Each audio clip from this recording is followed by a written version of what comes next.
എടാ നമുക്കിനി ഫുട്ബോൾ കളിക്കാൻ പോയാലോ? എടാ അതിന് ഇവിടെ ഗ്രൗണ്ടുള്ളേ.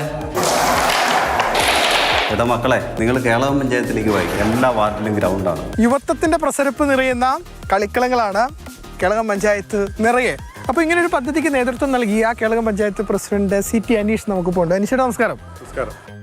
ഇന്നത്തെ കാലത്ത് കളിക്കളങ്ങൾ ചുരുങ്ങി വരുമ്പോൾ ഇങ്ങനെ ഒരു എല്ലാ വാർഡിലും കളിക്കളം, എന്തുകൊണ്ടാണ് ഇങ്ങനെ ഒരു തീരുമാനത്തിന് പോകാൻ കാരണം? കേളകത്തിൻ്റെ ഒരു കായിക പെരുമ വീണ്ടെടുക്കുക, നിരവധി കളിക്കാരെ വളർത്തിയെടുക്കുക, അതോടൊപ്പം തന്നെ കേളകത്തെ ജനങ്ങളുടെ കായിക ശേഷി പൊതുവിൽ വർദ്ധിപ്പിക്കുകയും 2 ലക്ഷ്യങ്ങളാണ് പ്രധാനമായിട്ടുള്ളത്.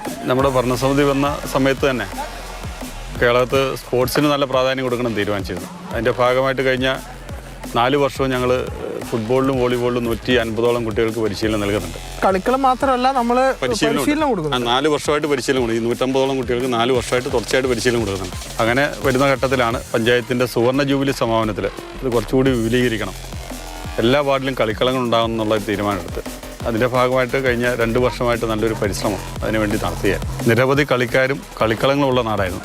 വോളിബോൾ കോർട്ട് തന്നെ 25ലധികം ഉണ്ടായിരുന്നു ഒരു ഘട്ടത്തിൽ. പിന്നീട് അതെല്ലാം പോയി, കളിക്കാർ മാറി.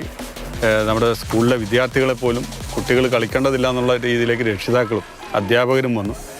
സ്കൂൾ ഗ്രൗണ്ടുകൾ കുട്ടികൾക്ക് തുറന്നു കൊടുക്കാതായി. അങ്ങനെ വളരെ പിന്നോട്ട് പോയൊരു ഘട്ടത്തിലാണ് ഞങ്ങൾ ഒരു ഇടപെടൽ നടത്തിയത്.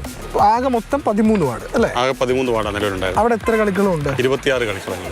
ഇപ്പോൾ ഇതിനുള്ള സ്ഥലം നമ്മൾ എങ്ങനെയാണ് കിട്ടിച്ചിരിക്കുന്നത്? ഇതിൽ കുറേ സ്ഥലം പഞ്ചായത്തിൻ്റെ കൈവശം ഉണ്ടായിരുന്നു.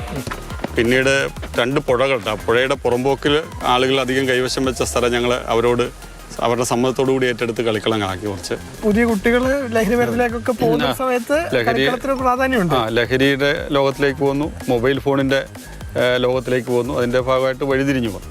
അപ്പോൾ അതിൽ നിന്ന് മാറ്റിയെടുക്കുക. അതോടൊപ്പം തന്നെ കേളകം പഞ്ചായത്ത് നേരിടുന്ന ആരോഗ്യ പ്രശ്നം പ്രധാനപ്പെട്ടത് ഈ ജീവിതശൈലി രോഗങ്ങളുടെ വർധനമാണ്. അപ്പോൾ അതിനുകൂടി പരിഹാരം കാണുന്ന രീതിയിലാണ് പ്ലേ ഫോർ ഹെൽത്തി കേളകം എന്നുള്ളൊരു പദ്ധതി ഞങ്ങൾ ആവിഷ്കരിച്ചത്. കേരളത്തിലെ കായിക രംഗത്ത് മികച്ച താരങ്ങളെ സംഭാവന ചെയ്ത മണ്ണാണ് കേളകം. പഞ്ചായത്തിൻ്റെ മാതൃകാപരമായ ഒരു ഉദ്യമമാണ്. കൂടുതൽ താരങ്ങളെ കേളകത്തു നിന്നും നമുക്ക് ലഭിക്കട്ടെ. കണ്ണൂരിൽ നിന്നും വിനോദ് മൊറാഴയ്ക്കൊപ്പം ഫെലിക്സ് മാതൃഭൂമി ന്യൂസ്.